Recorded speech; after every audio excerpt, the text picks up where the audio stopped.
Team Jackson, what's happening?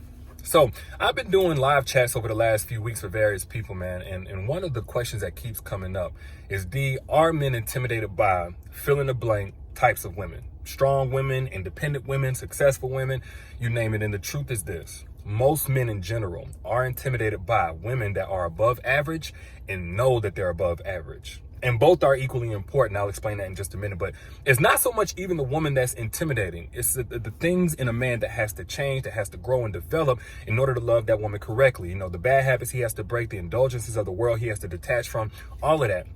And when I'm talking about an above average woman, I'm not using metrics like her looks or body count or kids or whatever. I'm more so looking at the ways that she's invested into herself, like to become the version of that she is now, the ways that she's denied herself. Because one big misconception is that good women, or whoever we consider as good, they don't have the same temptations and urges as the average woman or everybody else. And that's not the truth, at least in my experience. I found that exceptional women, hell, they get horny by guys that they find attractive just like the next woman, but they have a different standard on their body. So not just anybody can get access to them.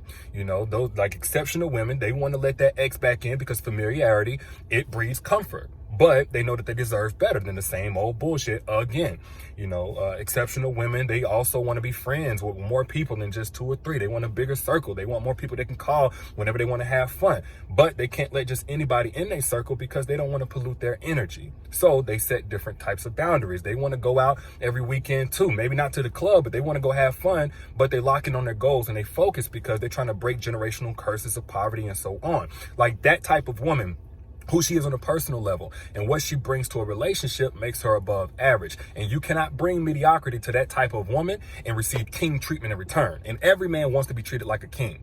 But you can only bring mediocrity in terms of broken promises, inconsistency, in terms of few and far between dates, in terms of trash dick, in terms of no creativity, in terms of blurred lines of respect in a relationship. You can only bring that to a woman and receive king treatment if that woman is average or above average and does not know that she's above average.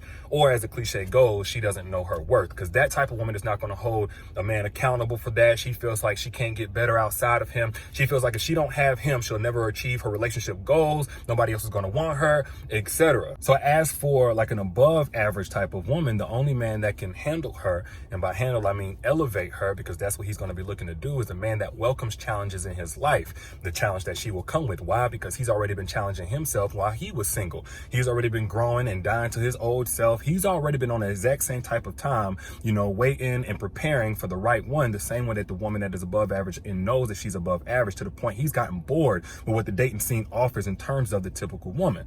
Now, that type of man and what he's attracted to, what he's looking for, what mentally piques his interest and stimulates him, if you want to know all about that, I go in full detail about it in my book, Don't Forget Your Crown. And the sale that I extended for 50% off is going on still, but it ends soon. So click the link in the caption if you haven't yet.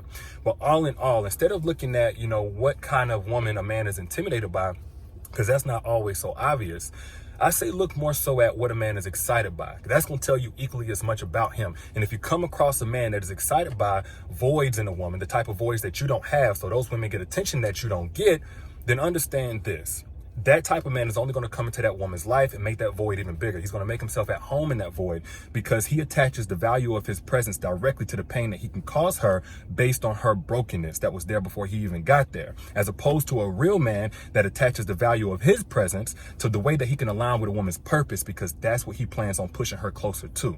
So if you're the type of woman that's intimidating men, don't trip. You ain't missing shit that you need in your life. I promise you.